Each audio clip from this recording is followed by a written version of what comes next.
The day after the midterm elections, Lee Saunders called me. We'd worked together for years, and said that his fear was that some hard ideologues were going to try to turn this country back in time and try and scapegoat working class people for city and state deficits.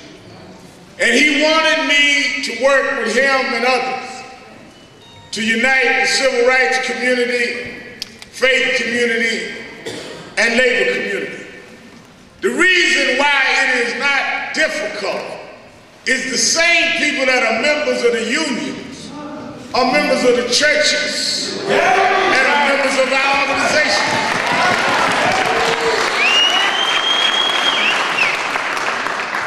You don't turn into a different person. You go to work, you go to church, you go to civil organization, you're the same person. And how can ministers care about their members on Sunday and don't care about their work on Monday through Friday?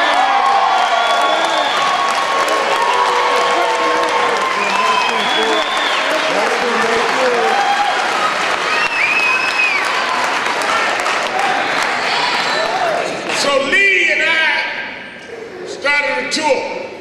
We went to New Mexico, Ohio. And we got the call about what was going on in New Haven. He said to me that I'd like us to go to New Haven together. I said, well, I know New Haven well. I've been to New Haven many times. The secretary of our board, Pastors Community Baptist here, Reverend Marks is here. I've been to New Haven to go to Yale and to go to jail.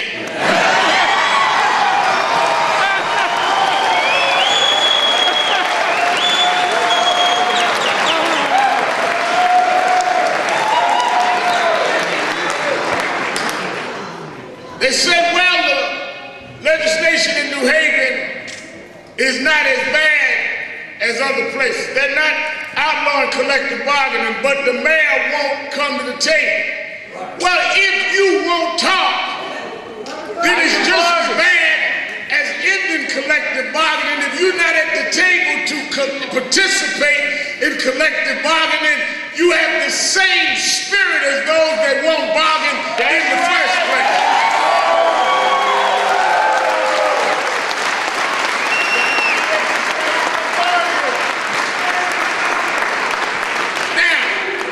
Tell you the signs of when you're effective.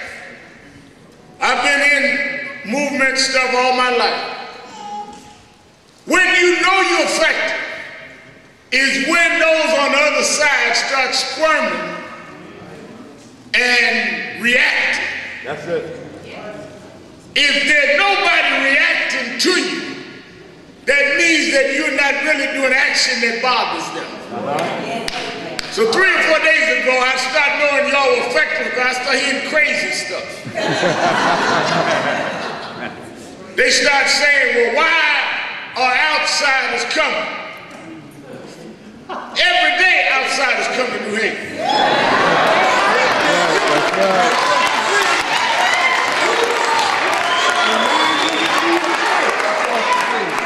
That's why they have all these hotels up around the green.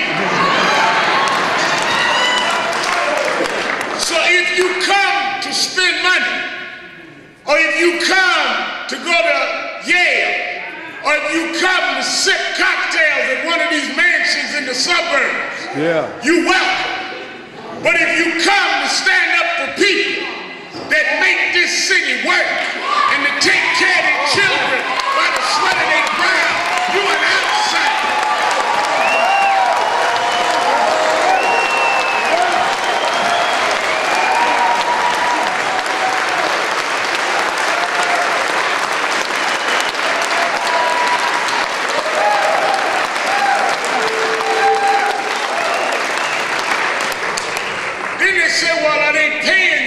come. Who pays us every other time we come to New Haven? Ain't nobody got no money to pay nobody. Then they come with, well, some of the police unions don't like you. Well, you know, about 2 years ago, President Obama asked me to go on a tour about education with Newt Gingrich. Newt Gingrich and I don't agree on nothing. Newt Gingrich and I don't like each other's politics. I didn't go for him, I went for the kids.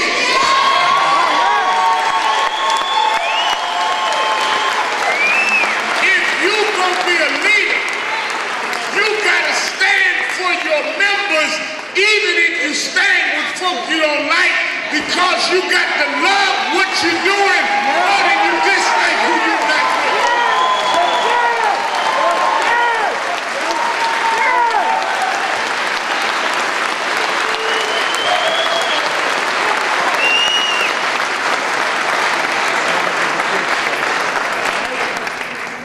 Isn't it funny when we come to New Haven and question a police action, don't nobody ask me why we come. But if I come to say you shouldn't be laying off police, they got so many questions. Well, get this right on the news tonight. Get this right in the newspaper tomorrow.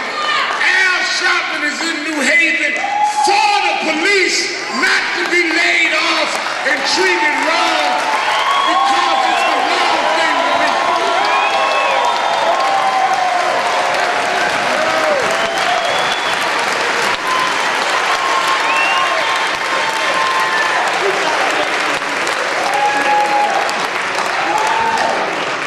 We are not anti-anybody. We are pro what's right. Now I'm telling you what they're really upset about. They thought they could play you against one another. They thought they could play black against white. They thought they could divide working class people. And then when they looked up and looked in a room like this, and black and white, Latino, police and fire and the team, we're all together.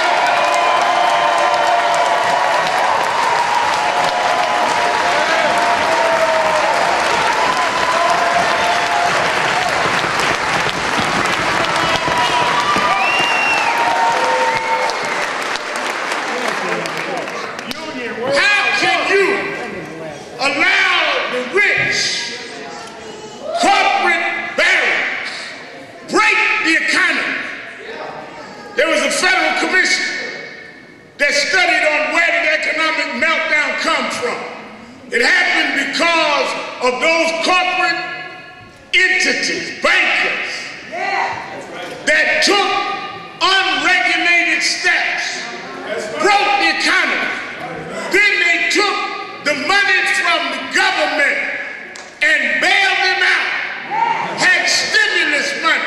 Now they want to come back and take your job to pay for a stimulus you didn't get, a recovery you didn't get, and a deficit you didn't cause.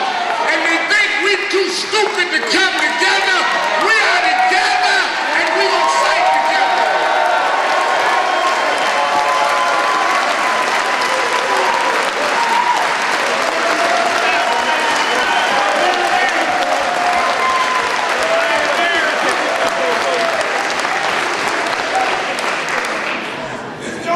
We must stand together because they will try all kind of stuff to divide us. The fact of the matter is the city, municipal, and state workers didn't cause the deficit. They had a party, they popped the champagne bottles, they lived big time, and now they want us to pay for a party we wasn't invited to. They participated.